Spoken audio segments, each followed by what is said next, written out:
Yo, this is WSoul13 bringing you Raid Shadow Legends, and today we're gonna be looking at Sacred 2X and Weethier, right? So, what's up with that? Why should you start considering skipping 2X from now on? You know, so we just had Helicath. Between Brogni and Demitha, I'm not sure if it was 6 months, but I'm pretty sure it was a pretty good amount of time in between those two champs.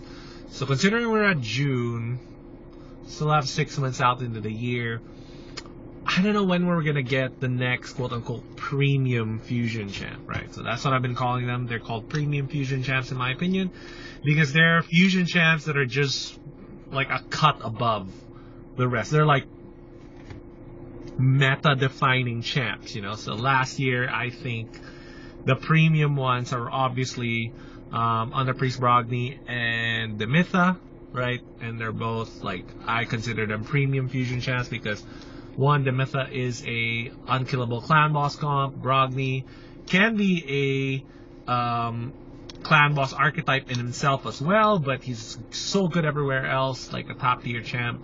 And then there's like the next level of, like, they're also really good, like basically almost top tier as well. So they're like, so you could say like Brogni and Demitha are like S plus, and then these are all S, which is something like Iron Brago,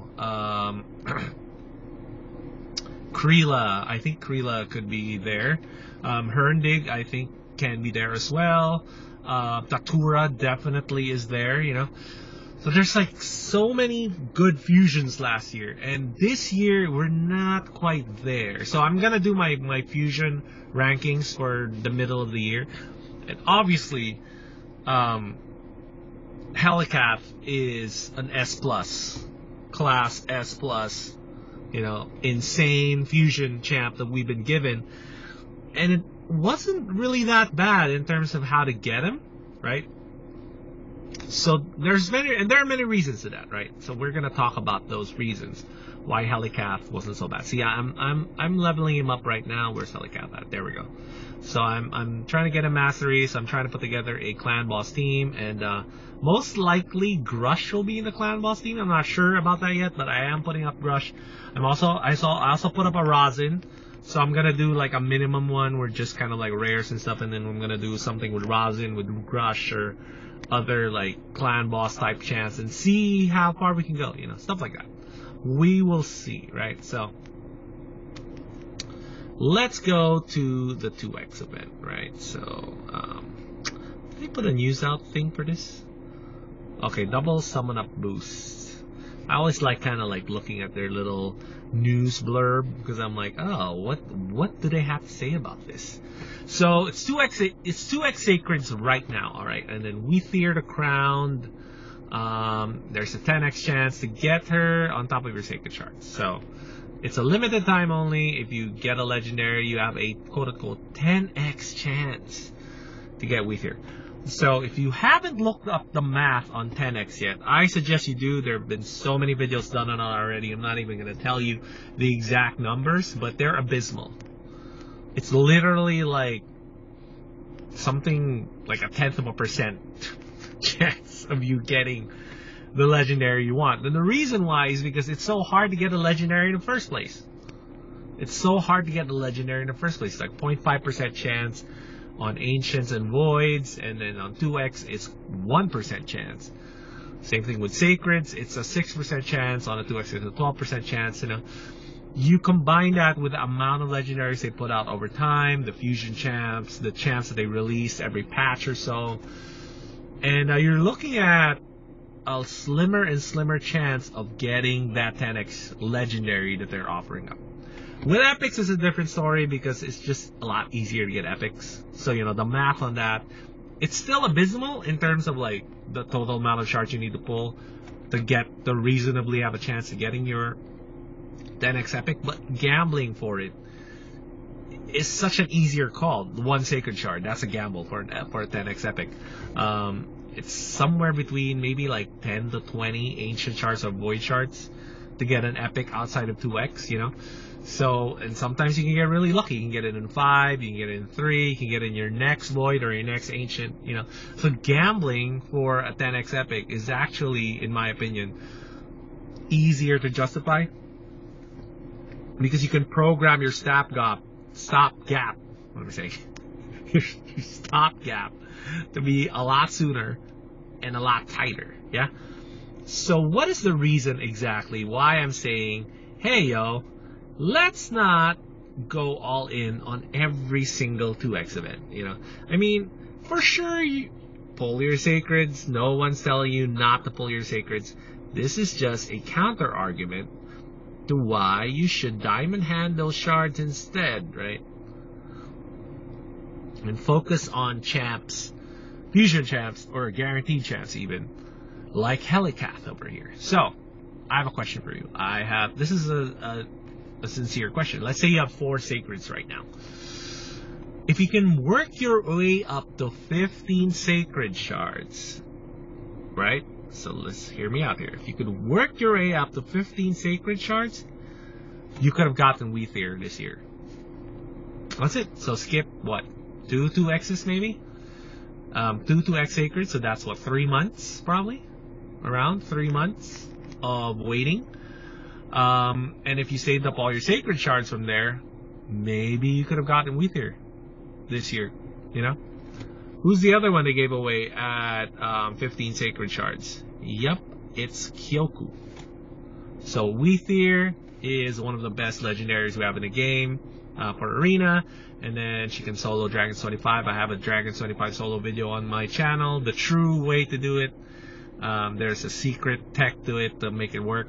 And then Ice Golem 25, there's a way to make her do that as well. Kyoku is a clan boss archetype by herself. Like, so she can do clan boss kind of by herself.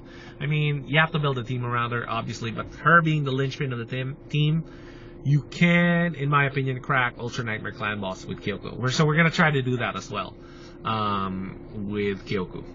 And then finally, if you made your way up to 12 recently, you could have gotten Sisha. Now, Sisha is the fastest Fighters 25 comp available in the game right now. I mean, you have to pair her up with other champs. It's not that easy. But one of the hardest parts of the comp is out of the way because of Sisha, right? The legendary Sisha. So it's hard to get a specific legendary champ. You can have gotten Sisha in 12 Sacreds. In 2x, if you're truly unfortunate, there is a possibility that you go 12 deep and you don't pull a legendary. I mean, it's a slim chance. It's probably a less than 50% chance that you're going to be one of these people, but it's there. It can happen, you know, and I've seen it happen, and it's happened to me personally. So what's the point here? The point really here is that you are gambling either way, by the way. If you skip 2x, you're gambling because you don't know when the next guaranteed is going to be. Is it going to be good? You don't know when the next good fusion is going to be. While as if you pull right now, well, you may get something, and if you do get that something, you get to use it right now. You know, those are actually legitimate points to consider if you're thinking about 2x. In my humble opinion, though, right, I believe that 2x have outgrown their usefulness in raid, and the reason why is because you can get what am I saying? You can get progression without too much luck anymore in the game. You can beat Dragon's 20 with 0 luck today playing raid. Like, start a brand new account, pick Kale.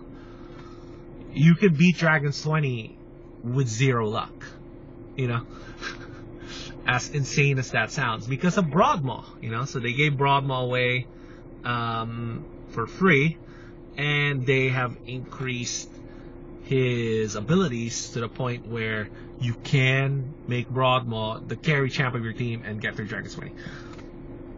So yeah, and then your first champ that you're gonna get from the normal Doom Tower Secret Rooms is Archmage Helmet. And he's one of the best control champs in the game. You know, so that covers your control and your carry rolls very early in the game. I'm talking like before 6 months into the game. You're going to be Dragon Sweaty.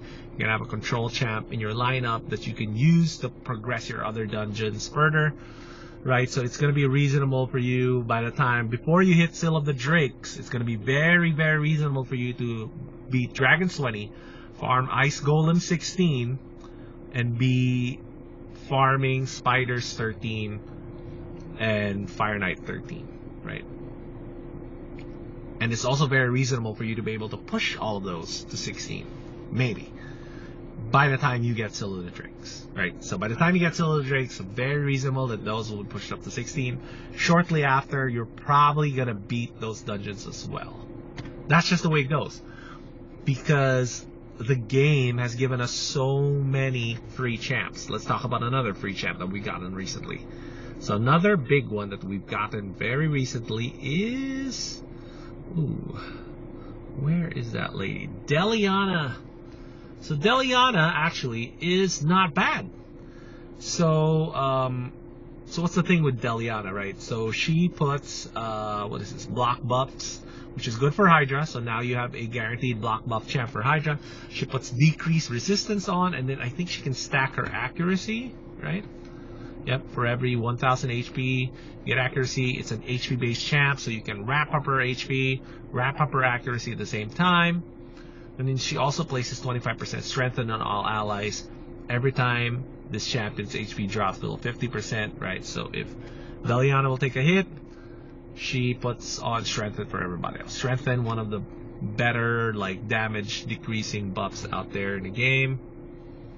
Leech on the A1 on an AoE, so you could put Sunset on her, right? So Deliana being your free champ, your free login champ, right? Is it a login? I don't know exactly what to call her. She's a promo champ. You need to log in seven in a row to get her. Either way, right? You got Deliana in your account. You can have a pretty fast start with her. I mean, she may not be one of the first 5 champs you 6-star. It depends really a lot more on what your lineup looks like, right? By the time you get to your 3rd, your 4th, your 5th, 6-star champ, you gotta really look at your lineup, because Deliana actually doesn't ramp up what she does with a 6-star. It's not like Kayle and War Maiden. Like if you put the two of them together and you 6-star the two of them together, that combination can potentially get you through Minnow 15 with like the rest of your champ being level 50s, you know. So that's something you need to think about as well, right? You need to think about like how big an impact your next 6-stars are going to be. And it's not really that important though. So let's say you did 6-star Deliana like immediately after your starter or even before your starter. You're not screwed technically, because I don't believe that's how this game works.